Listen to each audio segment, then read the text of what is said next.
నమస్కారం, welcome to Suman TV. నేను గీతాంజలి. ప్రస్తుతం మనతో పాటు శివరుద్ర సాధు గురువు గారు ఉన్నారు. వారితో మాట్లాడదాం. గురుగారు నమస్కారం అండి.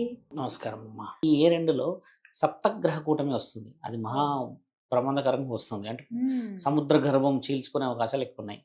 ఈ గ్రహణాలు వచ్చిన సమయంలో ఏమవుతుందంటమ్మా, మన కులదైవము ఇంటి గడపకి వెళ్తూ ఉంటుంది బయటికి. అంటే బందీ అయ్యే అవకాశాలు ఎక్కువ ఉంటాయి. ఈ విషయం వచ్చింది కాబట్టి ఏం చెప్తున్నామంటమ్మా, ఈ అమావాస్యలు పౌర్ణమి గడియలలో ఎక్కువ శాతంగా చాలా మంది కొందరు దుష్ట శక్తులు ఉన్న వాళ్ళంతా అమాయకమైన కొన్ని బలహీనమైన జాతకాలు ఉంటాయి.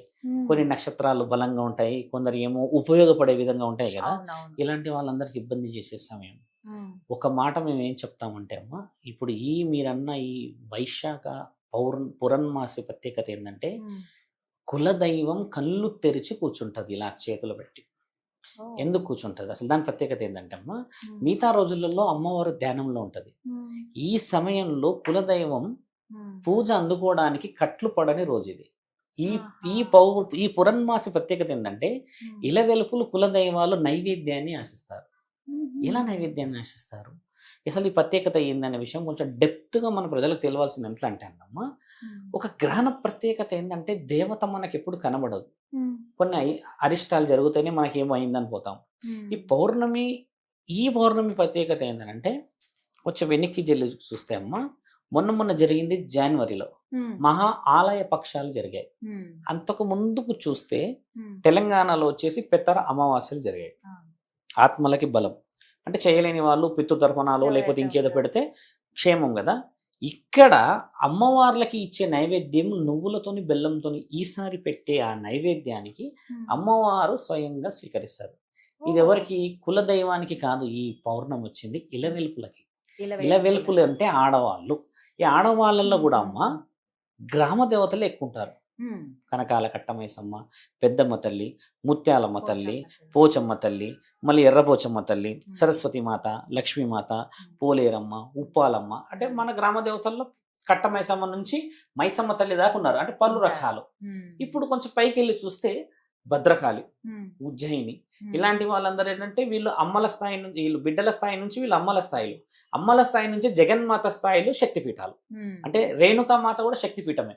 అమ్మవారిది ఒక దగ్గర పీఠం ఉంది, చాముండేశ్వరి పీఠం ఉంది ఒక దగ్గర. ఇట్లా పీఠాలకు ఉండే పూజలు నియమ నిబంధనలు వేరైతే, నీ ఇంట్లోనే నీ పక్కన ఉండేది ఇలవెలుపులు. ఈ ఇలవెలుపులు నీ దగ్గర నుంచి ఆశించే ఒకే ఒక్క పౌర్ణిమ ఈ వైశాఖ పౌర్ణిమ. ఈ రోజు ఎందుకు ప్రత్యేకత అయింది, దీనికి విలువ ఎట్లా వచ్చింది? ఈ విషయం ఏంటంటే, చాలా మందికి పౌర్ణమి అనగానే గుడిలో ఒకటి మూసేయడాలు, తర్వాత అమావాస్య అనగానే చేతబడులు అనేది భయము. అమావాస్యలో చూడండి అమ్మా, పెద్ద పెద్ద సిటీలు ఖాళీ అయిపోతాయి. కార్లో పోయేటోడు కూడా ఆ రోజు సైలెంట్. ఈరోజు డీల్ చేయొద్దు అని అంటారు. డీల్ చేయొద్దు అంటారు అంటే కొంత వ్యాపారవేత్తలు. అంతే అమావాస్య అని చెప్పి. ప్రత్యేకించి అమావాస్య రోజు లక్ష్మీమాతను పూజించే కొన్ని కులాలు ఉన్నాయి. నేను పేరు తీయను. వాళ్ళు ఆ రోజే ఎక్కడ లేని దీపాలు, ఆరాధనలు, అన్నదానాలు వాళ్ళు ఎందుకు చేస్తారు మరి? అంటే నెగిటివిటీకి మనం నమ్మినాం కాబట్టి నెగిటివిటీలో ఉన్నాం. పాజిటివ్ అనేది నార్త్ సైడ్ చాలా బాగుంటుంది, మీరు గమనించండి. వాళ్ళ వివరణ వేరు. ఇప్పుడు ఏంటంటమ్మా, ప్రజలందరికీ తెలియాల్సింది ఈ పౌర్ణమి ఏంటంటమ్మా, 6 తర్వాత నైవేద్యం స్వీకరణకి దేవతలు రెడీగా ఉంటారు. ఇంటికి మామిడి తోరణాలు ఒకటి పెట్టి కొబ్బరికాయ గడప దగ్గర కొట్టాల. బాగా గమనించండి. గడప దగ్గర కూడా సాయంత్రం 6 గంటలకి. ఎందుకంటే పురన్మాసి మాసం అనేది రాత్రికి మొదలైంది కాబట్టి కొబ్బరికాయ కొట్టేమ్మ, ఇటువైపు ఒకటి ఇటువైపు కొబ్బరికాయ మంచి బలంగా తెచ్చుకోవాలి. ఇంత చిన్నది కాదు, మంచి పెద్ద కొబ్బరికాయ ఒక 50 రూపాయలు పెద్దగా తెచ్చి బలంగా కొట్టి పసుపు కుంకుమ వేయవాలండి. అందులో వేసి ఒక నిమ్మకాయ మంచి బలంగా తెచ్చి ఇటొకటి కోసి పెట్టి దానిపైన 2 హారతి కర్పూరాలు పెట్టి ఏం చేయాలి, ఒక నల్ల క్లాత్ మన దగ్గర ఇంట్లో ఎలాగా ఉంటుంది, జాకెట్ క్లాత్స్ ఉంటాయి కదా, దాన్ని ఒక ట్రయాంగిల్ టైప్ కట్ చేసేసమ్మా, ఎడమ చేతిని ఎడమ కాలు పెట్టి కాల్చి దానికి వచ్చిన డస్ట్ ఉంటుంది కదా, ఎలా నల్లది కాళ్ళకి బూడిద అవుతుంది కదా, ఆ బూడిదని మన ఎడమ కాళ్ళకి పెట్టుకొని కుడి కాళ్ళు లోపలికి పెట్టి వెళ్తే అమ్మ నీతో పాటు అమ్మవారు వస్తుంది ఇంట్లోకి. ఎంత వివరంగా రాసి ఉంది ఇది శాస్త్రం. పెద్ద పెద్ద పీఠాధిపతులు, మతాధిపతులు వాళ్ళ శిష్య బృందాలకు చెప్తారు కూర్చొని. అందరిగా శివరుద్ర సాధు అంటే ఛానల్ ఉన్నాడు కానీ అందరూ ఉన్నారుగా. ఇప్పుడు శ్రీమూర్తులు చాలా మంది చెప్పే విషయాలు ఏంటంటే, మన ఇలవెల్పులను ఎలా తెచ్చుకోవాలి. ఇప్పుడు ఈ గుమ్మం దగ్గరమ్మ ఆ విధముగా పూజ చేసే వాళ్ళు ఎవరు? స్త్రీలే చేస్తారు. వాళ్ళ కాళ్ళకి పసుపు పెట్టుకొని, చేతులకి పసుపు ఉండి, మంచిగా తలంటు స్నానాలు చేస్తాం. పౌర్ణమి అనగానే స్నానాలు చేయాలి మనోళ్ళు, అదొక భయం కదా. అలా కూడా ఉదయం స్నానం చేసి సాయంత్రం పెట్టే ఆ దీపానికి ఎంత ప్రత్యేకత. ఇంట్లోకి వచ్చి ఒక 4 రకాల పువ్వులు. మన దగ్గర పూజ 5 రకాల పువ్వులతోనే చేయాలి. ఎప్పుడు ఒక రకం పువ్వు చేయకూడదు. ఒక రకమే పెడతారు. పెడితే ఇక చామంతిలే ఉంటాయి మన ఆయన. పెడితే బంతిలే ఉంటాయి. బంతి పువ్వు పూజకు పనికిరాదు. ధర్మశాస్త్రాల ప్రకారంగా బంతి పువ్వు వచ్చేసి కేవలం గుమ్మం దగ్గర ఉంటది, రెండోది శవం దగ్గర ఉంటది. మీరు గమనించండి. ఇప్పుడు అంటే అది అలంకరణ అంతే. అది ఇప్పుడు మనం ఏం చేయాలి, 20 రూపాయల పువ్వులే 5 రకాలు తెచ్చేసుకున్నా ఇస్తారు కదా. అలా ఇంట్లో పెట్టి ఒక దీపం, మన కులదైవంలో 2 రకాల దీపాలు ఉంటాయమ్మా. ఒకటేమో అఖండ జ్యోతి, ఇలవెల్పులకి ఇస్తాము. రెండోది ఏంటంటే 2 జ్యోతుల జ్యోతి పరమశివుడికి ఇస్తాం.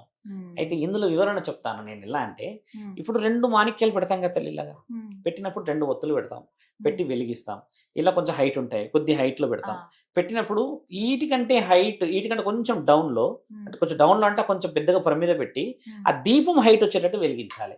దాన్ని దూరం నుంచి చూస్తే ముక్కంటి కనబడతాడు, శివుడి 3 కన్నులు కనబడతాయి.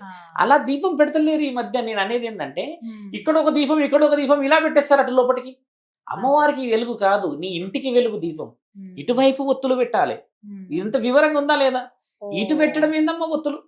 దేవుడికి అన్నట్టుగా అటు పెడతా. అటు కాదు, ఇటువైపు దేవుడు ఉన్నాడు. ఆయన లేడా? చీకట్లో ఉన్నాడు, గాలి లేకున్నా ఉన్నాడు, గ్రహాంతర వాసుల దగ్గర కూడా ఉన్నాడు దేవుడు. ఆయనకి నీవేంది వెలిగించేది? నీ ఇంటికి వెలిగియాలంటే ఆయన కనబడాలా వద్దా, నా పిల్లలు ఎక్కడ ఉన్నారని? ఇంత వివరంగా ఉందిగా. ఇదంతా ఎందులో రాసింది తెలుసా అమ్మా? సౌందర్య లహరి రాసింది. సౌందర్య లహరి ఎవరు రాశారు? జగద్గురు ఆది శంకరాచార్యులు రాశారు. ఇంత వివరంగా దేవి పురాణం ఉందిగా.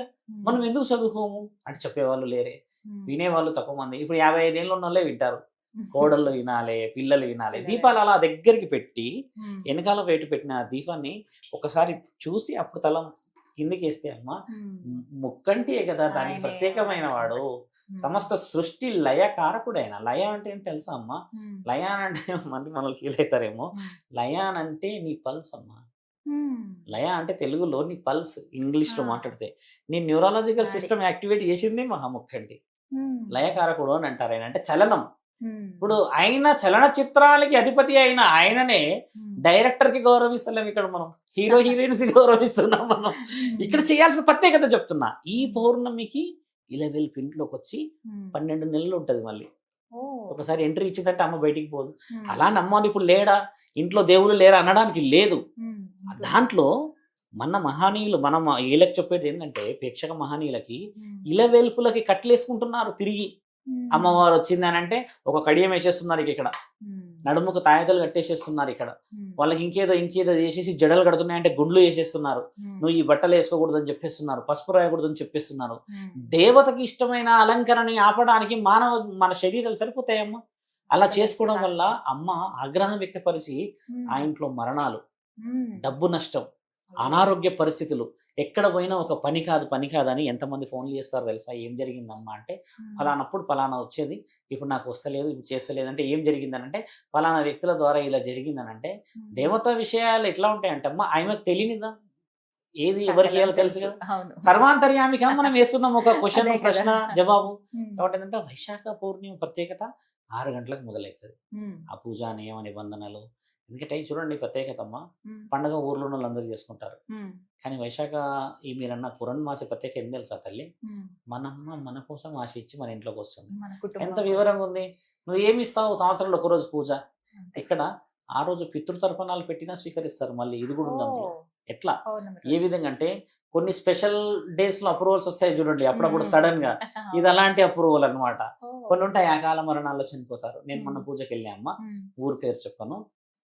17 years కి అమ్మాయి చనిపోయింది. అమ్మాయి రోజు కలలో వచ్చి భయపడుతుందంట, ఏడుస్తుందంట, అమ్మ ఎవరో ఎంబడిస్తుంటే అంటుందని వాళ్ళ పేరెంట్స్ ఫోన్ చేస్తే నెక్స్ట్ డేనే పూజకి వెళ్ళిన. ఇలాంటి కొన్ని పూజలు ఎలా ఉంటాయంటమ్మా, ఇంటికి పోయిన తర్వాత పేరెంట్స్ వాళ్ళు ఇప్పుడు ఏమన్నారు, నిద్ర పడుతుంది స్వామి 3 రోజుల నుంచి 4 రోజులు చంపుతుంది కదా. ఇలాంటివన్నీ ఇలవెలుపులు లేని చోట జరుగుతాయి. అలాంటి వాళ్ళని మనం ఇంట్లో కూర్చోబెట్టుకోవాలి. విగ్రహారాధన చూడండి, అందరి ఇంట్లో చేయకూడదు. కొందరే విగ్రహం పెట్టుకుంటారు. శ్రీచక్రం ఉంటుంది. శ్రీచక్రం గురించి నేను మరోసారి వస్తాను. శ్రీచక్రము ఇంత హైట్ పెడుతున్నారమ్మా ఇంట్లో. ఇంత హైట్ శ్రీచక్రం అర్హత లేదు. బొట్టన వేలు దాటకూడదు శ్రీచక్రం. బొట్టన వేలు దాటితే నీకు ప్రమాదమే. ఇక శ్రీచక్రం పెట్టకూడదు అసలు. శ్రీచక్రం అమ్మ అది. అసలు ఆ శ్రీచక్రానికి ప్రత్యేకత ఏంటి? శక్తిని తట్టుకునే శక్తి ఉందా మనకి? అందుకనే శ్రీచక్రాన్ని పెట్టేది కూడా దేవాలయాల్లోనే.